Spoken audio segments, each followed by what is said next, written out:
자, 첫 장은 커핑인데요.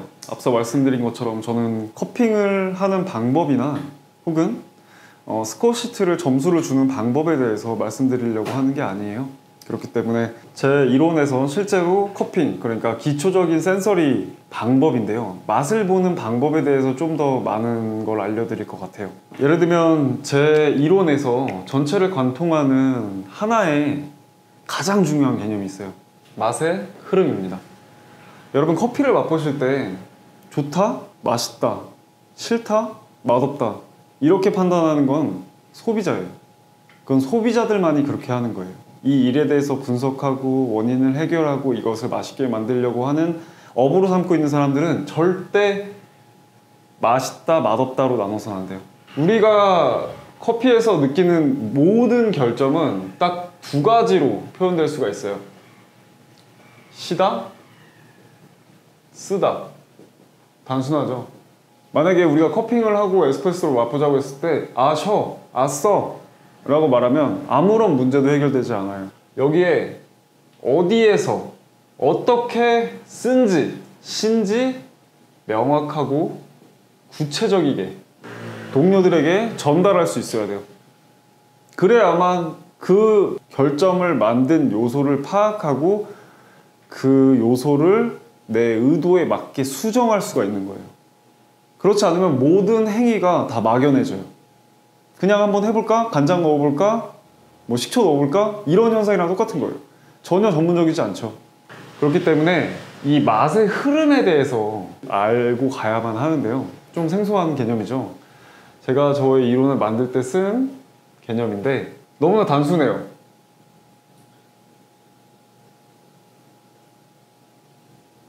저는 이것을 맛의 포물선이라고 불러요.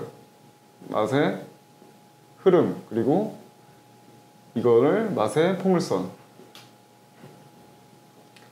이 형태가 어떻게 완성되냐면 여기가 첫 느낌이에요. 음료가 혀에 처음 닿았을 때 첫 느낌. 보통 강도만 봐요. 강도가 어느 정도인가. 강도가 이렇게 밑에 있죠. 부드러워야 돼요. 음료가 닿기 전에 여기서 강도가 너무 강해서 나한테 자극을 주지 말아야 돼요. 부드럽게 혀에 내려와서 쭉 가죠. 그러면은 이 부분을 초미라고 부릅니다. 저는. 그 다음에 이 부분을 중미, 이쪽을 후미. 그 다음에 여기서 목넘김. 그 다음에 이게 애프터 테이스트. 그 다음에 이거는 피니쉬. 첫 느낌에 먼저 음료가 들어왔어요. 초미에 보통 산미가 느껴지죠. 산미가 느껴졌다가 여기에서 같이 단맛과 함께 느껴져요. 이 부분에서 산미 단맛으로 이어져요. 그 다음에 후미 쪽에 가면은 이제 단맛의 형태가 드러나게 됩니다. 그러면 이 나머지 있죠.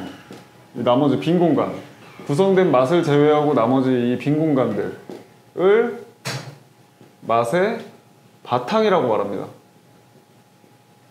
아시겠지만 이제 이쪽은 향이죠. 플레이버. 사실 플레이버는 산미와 향을 모두 말하고 있는 거기 때문에 이 공간에서 보통 드러나는 것들이 다 플레이버에 연관되어 있는 거예요. 하지만 맛의 흐름만 보자면 이런 포물선이 그려지는 거죠. 피니쉬는 음료를 목넘김하고 먹고 난 다음에 비강을 통해 흐르는 향이에요. 만약에 스트레이트 로스팅을 하신다면 조금 더 각이 치겠죠. 스트레이트 로스팅은 열 조절 없이 로스팅을 한 가지 열로 배출점까지 쭉 가는 걸 말해요.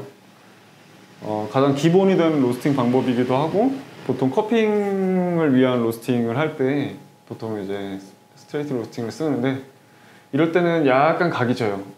그렇기 때문에 산미가 조금 더 강하게 느껴지죠. 단맛도 좀 더 짙게 내려가요. 이 스트레이트 로스팅을 하셔도 되고, 만약에 저의 프로 로스팅 프로파일처럼 이렇게 흐름을 좀 더 깎아놓기도 하는데, 로스터란 향미를 만드는 사람이 아니에요. 맛의 흐름과 형태를 다듬어주는 사람이에요. 생두가 원두라는 사람이 음용 가능한 형태로 변환될 때 그 안에서의 이 맛의 흐름을 만들어주는 사람이 로스터예요. 절대 향미를 창조하는 사람이 아닙니다. 다음으로 이 맛의 흐름이 만들어지죠. 그러면 이 공간이 있을 거잖아요. 여기가 부피감, 질감이죠. 그리고 여기가 맛의 윗면. 여기 아까 혀라 그랬죠? 여기가 맛의 밑면. 이 윗면과 밑면, 겉을 감싸고 있는 데는 직접적으로 혀나 입천장에 닿아 있는 면들이에요. 이 사이에서 느껴지는, 말하자면 정말 겉면의 질감에 대한 얘기예요. 이 부분도 꼭 개념이 나오니까 알아두시면 좋고요. 보통 맛을 볼 때 입천장과 혀 사이에 음료를 놔요. 그래서 그것들을 많이 느끼고 거기에 따라서 초미, 중미, 후미의 흐름으로 맛이 변환이 되는 거예요. 점점 내가 주로 느끼는 게 산미였다가 산미와 단맛이 같이 느껴졌다가 후반 쪽에 나오는 단맛이 많이 느껴졌다가 그리고 목넘김. 목넘김 같은 경우는 과하다 혹은 따갑다 뭐 이런 여러 가지 그런 감각적인 부분에 대해서 설명이 가능해요. 애프터 테이스트는 이 맨 밑에 흐름이 이렇게 밑으로 내려가 있죠. 여기에서 단맛이 깔끔하게 딱 모여야 돼요. 여기에서 단맛이 뭉쳐져야 애프터 테이스트가 자연스럽게 이어지고, 애프터 테이스트가 과하지 않아야 피니쉬가 느껴져요. 향은 좀 더 옅기 때문에 맛이 너무 짙게 드러나면 피니쉬가 느껴지지 않습니다. 그러면은 이 전체적인 이 흐름, 이게 제가 말씀드리는 모든 강의의 기본이 되는 내용이에요. 이 맛의 흐름을 보는 능력을 계속 머릿속으로 상상하시면서 음료를 맛보셔야 돼요. 내가 브루잉을 먹든 에스프레소를 먹든 혹은 커핑을 하든 다 이 방식으로 맛의 구조를 느끼면서 먹어야 돼요. 이거를 머릿속에 상상하시면서 먹어야 돼요. 그래야 어디서 어떻게 시고 쓴지 얘기할 수가 있어요. 내 결점을 명확하게 표현하지 못하면 구성원으로서 역할이 안 돼요. 그렇기 때문에 좀 더 디테일하게 이런 식으로 나눠서 말할 수 있어야 돼요. 그리고 이거는 절대로 생소한 개념이 아닙니다. 요식업계에 너무나 기본적이고 당연한 개념이지만 우리한테 꼭 필요한 개념이기도 해요. 왜냐하면 우리는 관능적 충족을 위해 만들어진 직업이기 때문에 이 맛 안에 모든 문제가 다 있습니다.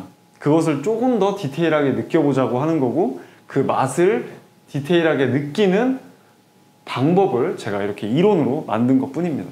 모두가 할 수 있는 그런 방법이고, 항상 맛보면서 꼭 상상하시고 제가 앞으로 말씀드리는 강의에서 이것만큼은 꼭 기억하시면서 들으셔야 좀 더 이해가 쉬우실 거예요. 그리고 그 밖에 이제 아무래도 전체적인 이론이 그 개념이 굉장히 기초적인 내용이지만 제가 만든 그 이론이기 때문에 저만 사용하는 단어이거나 다른 사람이 사용하는 단어라 하더라도 저한테는 그게 다른 의미로 해석되는 경우가 생겨요. 그렇기 때문에 그 부분에 대해서 여러분들한테 어느 정도 설명을 하지 않으면 앞으로의 그 강의에서 조금 혼선이 있을 수 있기 때문에 그것들에 대해서 조금 말씀드릴게요. 우선 첫 번째로 저는 맛의 형태라는 말을 많이 하는데 이 전체적인 느낌, 그러니까 이 윗면과 이 혀, 입천장과 밑면에 닿아 있는 이 음료의 형태를 맛의 형태라고 그냥 표현을 해요. 그리고 저는 제일 좋아하는 건 물방울이에요. 혀 위에 도톰한 물방울이 올라가 있게끔 커피가 느껴져라. 그 느낌이 어떤 물방울이라는 형태를 띠고 있기 때문에 이 입안에서 느껴지는 맛이 가지고 있는 구조를 전체적으로 표괄해서 맛의 형태라고 말을 합니다. 뭐 맛의 겉면, 윗면 이런 것들은 다 아까 말씀드렸다시피 내 감각적 기관과 바로 맞닿아 있는 부분, 이 부분을 설명드린 거고요. 그리고 바탕도 마찬가지로 맛들을 구성된 맛이거든요. 이게 이 안에 구성된 맛들이고, 얘네들은 우리가 목적한 성분이에요. 허니콤 구조에 되어 있는 그 목적한 성분들이 뽑아져 나오면서 이 맛들이 만들어지는 거고요. 이 나머지 겉에 있는 바탕들, 이거는 갈변에 의해서 조직이 이제 변하게 되죠.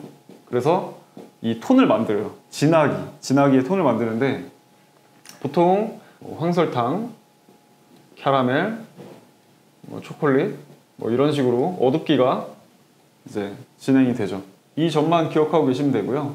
저는 이 말을 표현할 때 황설탕 캐러멜 초콜릿으로 이제 갈변에 의해서 이 바탕 톤과 후미 부분이 영향을 가장 많이 받는다고 그랬잖아요. 갈변된 정도에 따라서 이렇게 맛이 진해지는데, 자, 우리가 산미라는 단어와 단맛이라는 단어를 한번 생각해 봅시다. 산미는 신맛과 단맛의 긍정적 조화를 말해요. 산미가 뭐죠? 조금 이것도 산미인가 싶은 경우엔 너무나 단순하게 잘 익은 과일을 떠올려 보세요. 우리는 산미를 너무나 잘 알고 있어요. 우리가 잘 익은 귤이나 오렌지한테 더 높은 가격을 주고 사고 있잖아요. 그게 이미 우린 너무 잘 알고 있다는 뜻이에요. 여기서 느껴지는 산미가 잘 익은 과일의 형태를 띠고 있지 않다면 다 신 거예요. 신맛과 단맛의 긍정적인 조화를 항상 의미하는 거기 때문에. 그렇다면 단맛은 뭘까요? 신맛을 뒷받침해주는 이 단맛을 말해요. 산미를 느꼈을 때 이미 커피의 단맛을 느꼈다고 볼 수 있는 거죠. 두 번째, 갈변에 의해서 영향을 받는, 아까 말씀드렸던 후미, 바탕, 진하기, 뭐 황설탕, 캐러멜, 초콜릿. 저 같은 경우는 이렇게 갈변으로도 표현되지만 이제 캔디 스위니스라는 부분을 굉장히 많이 찾고요. 이 부분에 대해서는 뒤쪽에서 자세히 다룰 거기 때문에 일단 단맛은 이렇게 두 가지 형태가 있다. 모두 다 제 개념에서는 그냥 단맛이라고 부릅니다. 하지만 부가적인 설명이 있을 거기 때문에 보통 산미라고 표현했으면, 산미 형태를 말했으면은 거의 커피의 단맛을 같이 얘기했다고 보셔도 무관하고요. 단맛이라는 부분도 부가적인 설명이 바탕이나 후미를 말할 거기 때문에 전혀 어려움은 없으실 겁니다. 그 다음에 과갈변. 너무 쉬워요. 여러분 너무 많이 접해보셨을 거예요. 커피를 볶다가 보면은 갑자기 고무탄내랑 매캐한 향이 나죠. 괄변이 과해서 그런 향이 났다 해가지고 저는 그냥 그거를 다 과갈변이라 불러요. 그럼 2차 크랙 향은요? 이거는 있는 말이에요. 건열향, 드라이 디스틸레이션이라고도 말하는데, 2차 크랙이 터지면 나는 특유의 향 있죠. 이제 막 고무 탄내가 아니라 이번에는 뭐 진짜 타이어 뭐 이런 것들 연상되는 그런 짙고 매운 향, 그죠? 그런 것들을 이제 저는 번열향이라고 여기서 표기하겠습니다. 그리고 이거는 쓰는 단어예요. 이거는 이제 혹시 좀 생소할 수도 있지만요. 배출점이란 말을 해요. 배출점. 제 로스팅 개념에서 정말 가장 중요해요. 가장 기초자, 가장 끝이에요. 그리고 제가 로스터로 근무할 때 저한테 처음으로 했던 질문이기도 해요. 왜냐면은 어떤 식으로든 생두는 로스터에 들어가는데 언젠간 빼야 되잖아요. 언제의 기준이 뭐지? 아무리 물어봐도 뭐 어떤 분들은 DTR 10%를 일단 간다, 맛을 보고 결정한다, 혹은 특정 온도, 드럼 로스터기 쓰시는 분들은 나는 뭐 에티오피아 내추럴 같은 경우는 뭐 207도에 뺐다, 그럼 일단 210도에 빼본다, 그리고 맛보고 결정한다. 저도 이거를 다 해봤는데 특히나 저는 로스터기 중 하나가 DTR로 배출을 하는 게 있어요. 근데 DTR의 개념을 정확히 아시는 분들은 모두 공감하실 거예요. DTR은 1초에 1에서 2%가 올라가요. 그 열량에 따라 다르지만. 그리고 10%라는 DTR을 가진 생두가 거의 없어요. 그래도 그쪽에 많이 분포가 돼 있지 않나 이렇게 말해봤자 1초에 1, 2%가 지나가니까 사실상 이거는 정말 그냥 테스트 로스팅이라는 거예요. 그 다음엔요, 너무나 막연하지 않으세요? 1초마다 퍼센테이지가 이렇게 달라지는데 나는 몇 퍼센트로 다음을 옮겨야 하는가, 그죠? 너무 막연한 얘기예요. 근데 방법이 없다면 이렇게 해서 맛을 보고 대략적으로 또 20곡이 하는 것처럼 찍는 거죠. 다음에 특정 온도, 내가 그동안 데이터로 봤을 때 이 온도에서 보통 뺐다. 근데 드럼 로스터기로 쓰시는 분들은 얼추 맞을 수 있어요. 하지만 이것도 결국엔 20곡이에요. 뭐 207도에 빼왔으면 뭐 맛을 보고 뭐 203도에 빼볼까? 그 다음에 또 여기다가 가운데 205도에 빼볼까? 이런 식으로 왔다 갔다 하는 거거든요. 어떻게 생각하세요? 저는 이게 굉장히 이상하다고 생각했어요. 뭐가 이상하냐, 요리사가 고기를 구울 때 고기를 보고 고기의 상태, 구워진 정도를 예상해서 고객한테 내거든요. 이유가 뭘까요? 왜 고기를 볼까요? 고기의 종류가 다르고 고기의 그때마다의 상태가 다르고 고기의 부위가 다르고 특정할 수 없다. 그렇기 때문에 요리사의 실력이 필요한 거예요. 이 모든 걸 어떻게 그때그때의 두께, 이런 많은 것들을 다 하나하나 세분화해서 나눠가지고 레시피를 만들어 줄 수가 없잖아요. 그러니까 요리사는 이 많은 것들의 데이터를 보고 어떤 상태를 확인해서 고기에 익혀진 정도를 파악하고 그걸 고객한테 내죠. 하물며 거기에서 웰던, 미디엄, 뭐 레어까지 나눠가지고 그렇게 하고 있어요. 이미 요리사들은. 굳이 요리로 비교하자면 일단 3분 구워보는 거예요. 그래서 먹어보고 한 조각 2분 더 구울까? 이상하죠. 약간 이걸 바꿔 말하니까 뭔가 이질감이 느껴지죠. 이게 과연 전문적인가라고 생각이 많이 될 거예요. 그럼 배출점을 어떻게 정하는가? 이게 저한테 가장 어려운 질문이었는데, 저는 항상 문제를 대할 때 이 모든 개념도 마찬가지지만 본질을 고민해요. 본질. 왜 하는가? 그러면은 이유는 생두의 상태 변화예요. 그렇다면 제가 예상할 수 있는 건 분명히 이 볶아지는 생두가 특정 상태를 만들어낼 거다.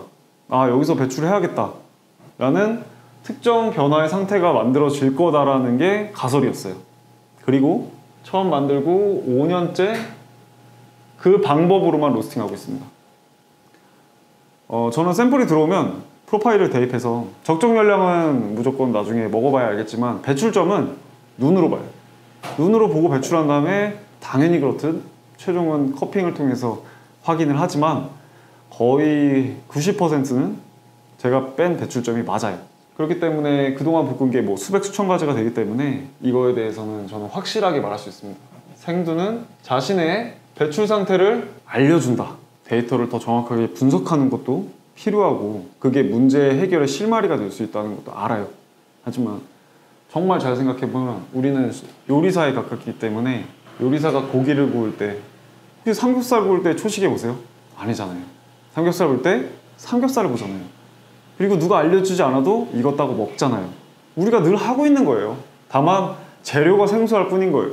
삼겹살 구워서 먹는 것만큼 생두도 똑같이 접근을 하면 반드시 할 수 있습니다. 배출점은 생두가 알려줘요. 그러면은 이 배출점에 대해서 한 가지를 더 얘기를 하자면 저는 배출점이 모든 생두, 싱글이든 내가 블렌드를 했든 이미 정해져 있어요. 얘네들이. 우리는 그거 찾아주는 거예요. 우리는 찾는 사람이에요. 찾는 사람. 만드는 사람이 아니에요. 그러면은 저는 최소 배출점은 2개가 가장 많았어요. 최대 3개. 그럼 왜 여기서 하나가 차이가 나냐? 여기서 과갈변 향이 늘어나면 조금이라도 과갈변 향이 드러나면 얘가 안 되는 거예요. 얘는 세 번째가 없는 거예요. 이거에 따른 차이도 이따가 자세히 다룰 거기 때문에 일단은 이 정도만 설명을 드릴게요. 어쨌든 배출점은 정해져 있다. 싱글이든 블렌드든 상관없다. 하지만 생두가 준비된 상태, 생두가 투입되기 전 준비된 상태에서 이미 배출점이 정해져 있어요. 그거는 볶음도와 아무 관계가 없어요. 2차 크랙이 터지든 1차 이상 넘어가든 그거는 배출점과 상관없어요. 과갈변의 특징이 드러나서 3차 배출점이 안 된다면서요. 이렇게 말씀하셨죠. 하지만 과갈변 상태, 그러니까 흔히 말해서 1차가 끝나더라도 배출점이 안 나오면 맵고 쓰지 않아요. 자극이 안 생겨요. 이 자극이 중요한 거예요. 자극이 만들어지는 어떠한 것도 레시피는 될 수 없어요. 이게 레시피를 될 수 없다. 탄고기가 음식의 표현이다 라고 말하면 받아들일 수 있으세요? 네, 전 없어요. 그래서 이 자극을 만드는 거는 절대로 레시피가 될 수 없다.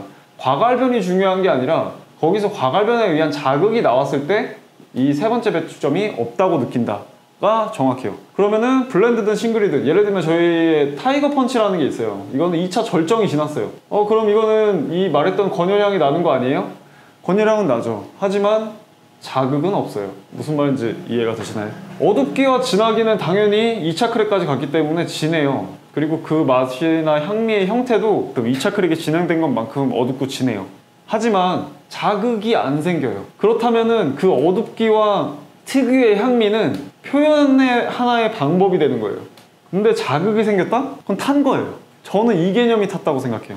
과갈변이든 뭐든 1차가 끝났든 2차가 넘어갔든 자극이 생겼을 때가 탄 거예요. 저한테는. 자극이 생기지 않으면 그 어둡기나 그 상태에 따라서 표현의 하나의 방법이 되는 거고요. 그렇기 때문에 제가 배출점을 얘기했다고 해서 어떤 특정 볶음도로 생각하지 마세요. 그거는 이 준비된 생두에서 이미 만들어져 있어요. 블렌드가 만약에 로부스타가 들어갔다면 2차 크랙 이상에서 배출점이 나올 수밖에 없어요. 그거는 절대 데미지, 그러니까 결점이 아니에요. 배출점에서 배출을 했는데 2차 크랙이라면 잘 배출한 거예요. 절대로 자극이 생기지 않는다. 이 부분만 알아두시면 될 것 같고요. 제가 덜 볶였다, 더 볶였다라고 표현하는 말은 이 배출점 사이예요. 예를 들면은 이 배출점이 있다. 여기가 덜 볶인 거예요. 이 배출점보다 앞에서 배출했을 때가 저한테 덜 볶였다. 가장 큰 특징이 이제 목젖이 까끌거리거든요. 단맛이 제대로 생성이 끝까지 안 됐기 때문인데, 그리고 더 볶였다는 여기예요. 배출점 바로 다음. 그러면은 갈변이 더 됐기 때문에 향미가 가려지는 부분이 분명히 생길 거예요. 바탕이 짙어지기 때문에. 그리고 목 넘김에서 쓴맛이 한 번 더 있고요. 저한테는 이게 더 볶였다. 근데 재밌죠? 이 지점은 얘한테는 더 볶인 거지만 얘한테는 훨씬 덜 볶인 거잖아요. 그렇기 때문에 항상 더 볶였다와 덜 볶였다는 두 가지의 결정을 함께 가지고 있어요. 근데 그 정도를 보면서 내가 목적한 배출점에서 어디로 갈지를 판단하는 거예요. 일로 가면은 당연히 더 진해지겠죠. 진해진다는 거는, 바탕이 진해지면은 맛의 구성, 아까 거기 안에서 바탕이 진해졌다는 거는 산미와 단맛이 상대적으로 덜 드러날 수밖에 없어요. 왜냐? 주변이 어두우니까. 주변이 밝아야 내가 더 잘 드러나잖아요. 그것과 같은 건데, 어쨌든 이 상태를 보고 이것의 결점의 그 강도를 보고 내가 지금 많이 이 포인트를 목적을 하고 있다면 이 포인트에서 넘어갔구나, 혹은 내가 이 포인트를 목적으로 했다면 내가 좀 되게 많이 덜 볶았구나를 판단하는 거예요. 그것에 대한 결점을 말씀드릴 거예요. 그래서 이것도 자세히 다룰 거기 때문에 일단은 여기서 개념만 말씀드리겠습니다. 그리고 이제 언더 디벨롭먼트랑 오버 디벨롭먼트는 되게 많이 들어보셨을 거예요. 저한테 언더 디벨롭은 딱 하나, 너무 쉬워요. 여러분들 잘 알고 계시는 거, 풋내랑 그 옥수수 수염차. 저한테는 딱 이 맛이 나는데, 이 생두 비린내랑 옥수수 수염차 맛이 나면은 저는 그냥 그 생두가 발현돼야 하는 최소한을 안 했다 라고 생각을 해요. 뭐 이거에 대해서 여러 가지 의견이 있을 수 있지만, 뭐 반대로 생각해서 뭐 옥수수를 팝콘을 만드는데 팝콘을 뭐 100개 중에 2~3개만 터뜨렸는데 이거를 팝콘이라고 불러야 되냐, 옥수수라고 불러야 되냐, 뭐 이런 논란이 있다면 저는 그냥 옥수수라고 생각할 거예요. 그럼 어쨌든 저한테는 이 부분, 이 상태가 드러나면 이거는 언더 디벨롭. 로스팅이라는 게 연계가 돼 있어서 크랙 이전에 있는 시점에서는 수분을 날려줘요. 그리고 나중에 갈변화가 되었을 때 갈변과 크랙을 통해서 본격적으로 수분이 건조된 부분에서 갈변이 일어나는 거예요. 수분이 빠진 조직에. 근데 거기를 그만큼의 갈변을 안 시켜줬다는 거잖아요. 그럼 앞에서 건조를 왜 시킨 거예요? 디펙트일 수밖에 없어요, 저한테는. 왜냐면 목적을 충족시키지 못했으니까. 두 번째, 그럼 오버 디벨롭은 뭘까? 오버. 왜 오버라고 할까? 그건 아까랑 똑같아요. 자극. 아까 방금 말씀드렸다시피 로스팅은 연계가 되기 때문에 앞서 건조된 조직까지 후반에서 갈변을 시켜줘야 되는데 더 시켰다는 얘기예요. 그럼 바로 자극이 나요. 근데 그게 얼마만큼 건조되고 이런 거는 생두마다 반응이 다 다른 거예요. 그래서 필요 열량이 다른 거고 걔가 배출하는 배출점이 달라지는 거죠. 그것에서 어떠한 볶음도에 편견을 갖지 마세요. 자극이 나오는 순간이 바로 저한테는 오버 디벨롭입니다. 그러니까 제가 생각하기에 커피를 잘하고 못하고는 이 컵 안에서 얼마만큼을 보냐예요. 왜냐면 이 컵 안에 다 들어있거든요.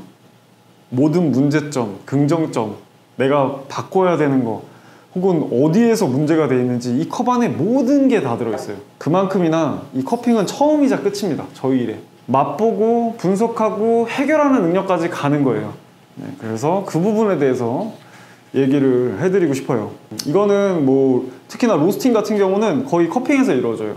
이 나머지 로스팅기를 머신을 만지고 뭐 하는 모든 행위는 그냥 하나의 노동일 뿐이에요. 프로파일을 바꾸고 문제점을 자꾸 하는 건 진짜 커핑에서요. 내 커피가 잘 나왔는지, 이 제품이 목적에 맞게 나왔는지, 해당 커피가 발현이 잘 됐는지, 내 프로파일에서 요소가 잘못된 점이 있는지, 이런 모든 것들은 다 전부 다 커핑에서 판단을 하는 거고요. 그렇기 때문에 제가 생각하는 그 로스터는 프로파일을 짤 줄 아는 사람이거든요. 커핑을 통해서 프로파일을 설계할 수 있는 사람이 로스팅을 하는 사람이에요. 로스팅 머신을 만지는 사람이 아니라요. 이것도 좀 뭔가 의아하신가요? 저는 마찬가지로 생각해요. 에스프레소 세팅을 잡는 사람, 설계할 수 있는 사람이 에스프레소 세팅을 잡는 거지, 에스프레소로 추출하고 내리고의 그런 행동은 그냥 행위예요. 여러분, 헤드 바텐더는 바 안에 있지 않아요. 밖에 돌아다녀요. 포시즌 그 바로 가보시면은 헤드 바텐더는 나와서 손님들한테 다 물어봐요. 내 칵테일 어때? 맛은 괜찮아? 이렇게 손님들을 케어하는 데 집중합니다. 그 사람은 레시피를 만들었어요 이미. 헤드 셰프, 여러분은 TV에서 많이 보셨죠? 그 사람들이 안에서 조리하고 있나요? 아니에요. 마지막에 플레이팅 점검하잖아요. 요리가 잘 됐는지. 그 사람들이 왜 그러겠어요? 그 사람들의 실력은 그 레시피를 설계한 거에서 끝났어요. 나머지는 그거를 파트별로 나눠서 직원들이 일을 하는 거예요. 그렇기 때문에 진정한 어떤 요식 업계에서 진정으로 내가 뭔가를 창조하고 만들어낼 수 있다, 설계할 수 있다, 내 능력이 있다 라고 하는 부분은 그 레시피 혹은 프로파일을 관능적인 판단에 의해서 설계하고 짤 수 있는 사람, 그 사람이 그 일을 이해하고 잘하고 있는 겁니다. 커핑이라는 주제가 굉장히 중요한 이유는 한 가지 더 있어요. 여러분 요리할 때 재료를 먼저 구매하죠. 요리를 내가 하게 되는 과정을 써보자면 1. 요리를 정한다. 두 번째, 재료를 산다. 여기에서 재료의 판단이 들어가겠죠? 요리한다. 자, 여기서 뭘 할까요? 재료를 표현하겠죠? 그러니까 된장찌개를 내가 끓이려고 호박이랑 두부랑 된장이랑 샀으면 이 된장찌개에는 호박이랑 두부랑 된장 맛이 나야 돼요. 왜 이렇게 당연한 얘기를 하냐고요? 자, 우리가 생두를 구매를 한다고 쳐요. 1. 생두 구매. 아니에요. 틀렸죠. 1. 제품의 구상. 내가 어떤 제품을 만들 것인가. 내가 2차 크랙까지 가는 그 제품을 만들어서 좀 사람들한테 진하고 농밀한 커피의 맛을 보여줄 건가. 아니면 산미나 향미가 뛰어나서 이 사람들한테 커피가 가진 다양한 향미의 스펙트럼을 보여줄 것인가 라는 목적을 갖고 구매를 해야 돼요. 제품 구상. 여기서 목적이 정해지는 거예요. 두 번째, 생두 구매. 이때 재료의 판단을 해요. 요리사가 제품을 구상할 때 육회를 만들려고 한다면 여기서 재료를 판단할 때 가장 품질 좋은 소고기를 사겠죠. 그러면 이 사람이 요리사가 제품을 구상할 때 불고기를 만든다고 하면 굳이 여기다가 2+ 소고기를 살 필요가 없잖아요. 그거는 실력적 미달이에요. 판단을 못하는 거예요, 본인이. 이 요리에 대한 이해가 없이 하는 거예요. 왜냐면 양념이란 맛이 다 들어가는데 거기에서 육질이 아무리 좋아봤자 그걸 뚫고 나올 수가 없잖아요. 그럼 과소비를 하는 거잖아요. 그러면 그거는 요리사로서 크게 자질이 부족한 거죠. 그렇기 때문에 커머셜이 좋아요, 스페셜티 커피가 좋아요는 무의미해요. 어떤 것도 더 좋고 더 나쁘고는 없어요. 전부 다 우리가 음식을 표현할 수 있게 만드는 재료들이에요. 근데 이 재료가 생두예요. 무슨 얘기냐면 호박이나 두부같이 보는 것만으로 절대 판단이 안 된다는 거예요. 그래서 이 재료인 생두는 모든 형태가 비슷하니까 커핑이라는 거래요. 내가 산 이 재료가 내 목적에 맞는지를 판단을 해야 되니까, 얘가 어떤 향미를 가지고 있는지를 알아야 내가 나중에 로스팅을 통해서 재료를 요리를 하니까. 자, 그러면 바리스타로 갑시다. 바리스타한테 재료는 뭐죠? 원두죠. 우리의 재료적 한계예요. 형태가 다 똑같아요. 보는 것만으로는 절대 판단이 안 돼요. 전부 다 초록색이거나 혹은 전부 다 갈색인 거예요. 근데 여기서 원두 얘의 상태를 볼 수 있는 유일한 길, 커핑. 우리가 프로다, 이걸 업을 가지고 있다. 그러면 가장 객관적인 기준을 가지고 있어야죠. 그렇기 때문에 그만큼 센서리 커핑이 중요한 거고, 바리스타가 커핑을 해야만 하는 이유입니다. 그리고 커핑 안에서 우리의 잘못인지 아니면 혹은 로스팅적인 결점인지를 판단하기 위해서 모든 행위에 대한 결점을 형태는 알고 있어야 돼요. 지금 저는 그것들에 대해서 얘기하려고 하는 거고요. 자, 방금까지 한 내용이 제가 쓰는 그 용어나 혹은 이번 장에서 다룰 커핑에 대한 그런 맛의 기본적인 센서리, 갖춰야 될 기본 소양에 대해서 말씀드린 거였습니다. 또 다음 장에선 또 그 밖에 이제 제가 다룰 자세한 내용에 대해서 이제 설명드리도록 할게요.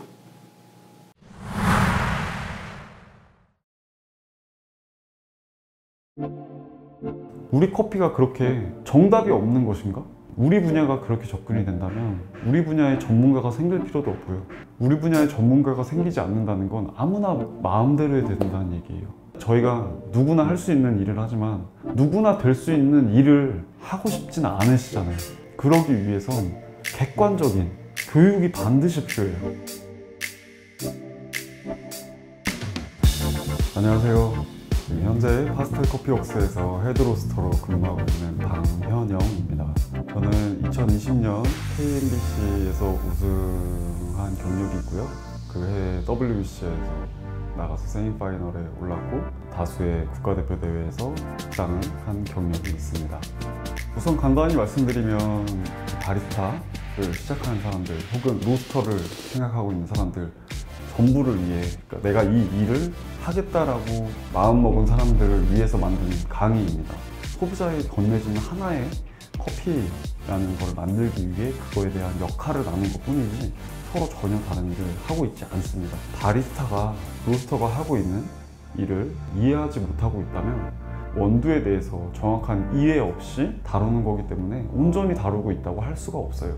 거기에 대한 문제점을 발견할 수도 없고 맛으로 그것에 대해서 어떤 의심도 할 수 없는 상황이죠. 로스터도 내가 볶은 커피가 툴로서 어떻게 표현되는가에 대해서 의심을 갖지 않는다면 그건 반쪽짜리도 안 돼요. 당신이 로스팅한 그 결과물이 그거를 소비자가 어떻게 느끼고 있고 바리스타가 어떻게 사용하고 있는지 본인이 가지고 있는 혹은 배운 기술만을 이제 반복하는 생활을 할 뿐입니다.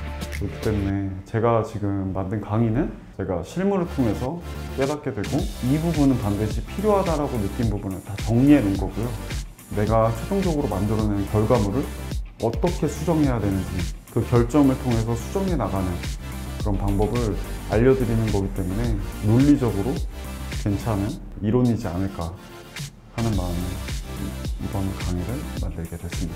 이 맛을 통해서 역으로 수정해 나가자는 이 이론이 제가 느끼기엔 가장 객관적이었어요. 왜냐면 모든 분야가 그렇게 하고 있고 우리도 그렇게 접근을 했을 때 가장 객관적일 수 있다는 얘기예요.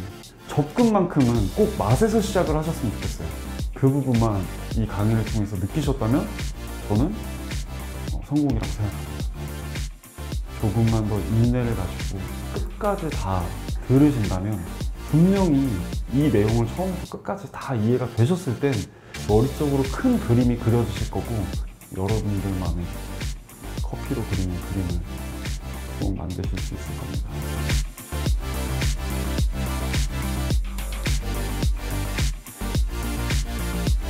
당신의 더 나은 커피 생활을 위해